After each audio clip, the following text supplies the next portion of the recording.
Take me in and dry the rain. Hello everyone, Ryan here, and it's time for a review of this comeback album from Slowdive titled Slowdive.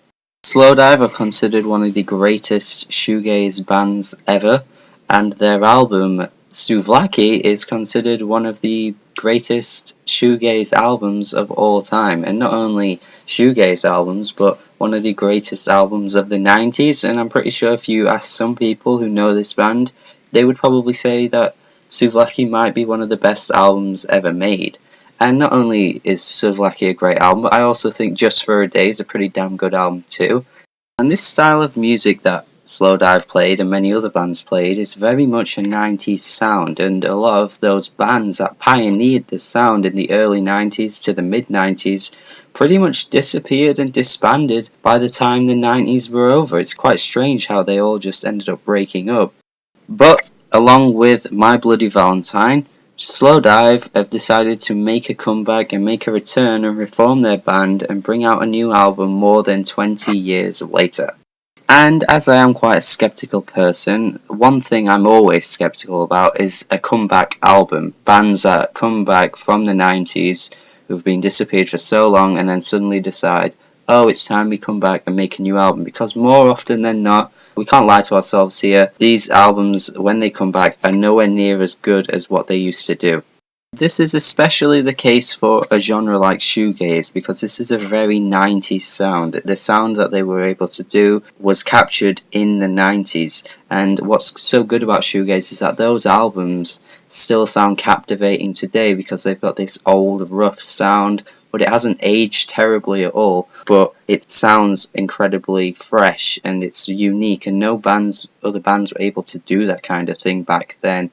So to do it today, it probably will never sound as good, and that is the case with this album, as it doesn't have that same aesthetic. However, that doesn't mean to say that this is a bad album.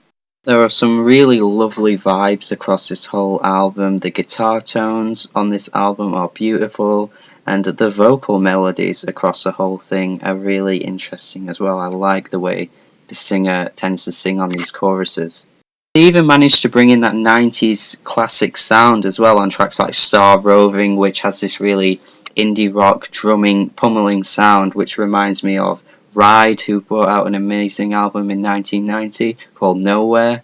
And then the track Everyone Knows, which has these vocals on the track which are really hazed out, they're very distorted, it's a lot kind of hard to hear in comparison to the rest of the tracks, which have the vocals kind of more up front, but again those hazed out, blurred out vocals are very much in that 90s sound.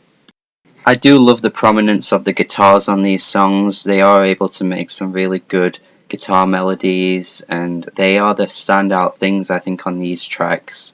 Particularly on the song No Longer Making Time, I think the instrumentation on this track is really good. It livens up on the chorus and it sounds absolutely fantastic, and the way it kind of builds up reminds me of a track from Turn on the Bright Lights by Interpol. You know, it has that kind of heavy sound, and I think they were able to do that really well here.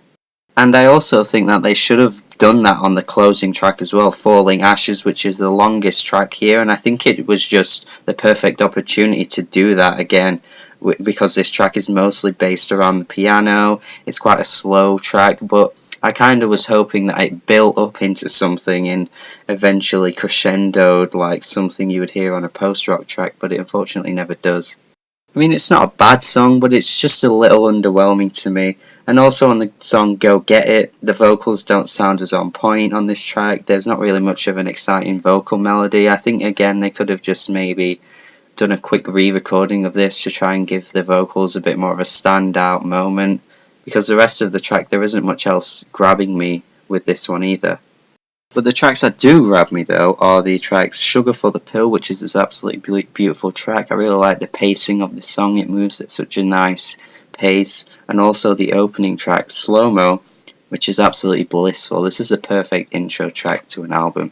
Even though this album has a really nice sound, and I think it works if you're fully concentrated on the album, and it works just as well if it's just background music, it does kind of remind me of the album Depression Cherry by Beach House, which was an album that was like this. It was very nice on the ears throughout, and the band were doing really good things. It's just that I'm not entirely sure how much replay value it has for me overall, like that album as well.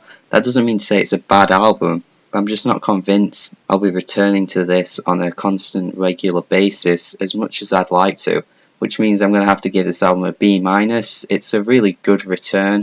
I think out of all the comeback albums that end up being poor, this one is a standout to me.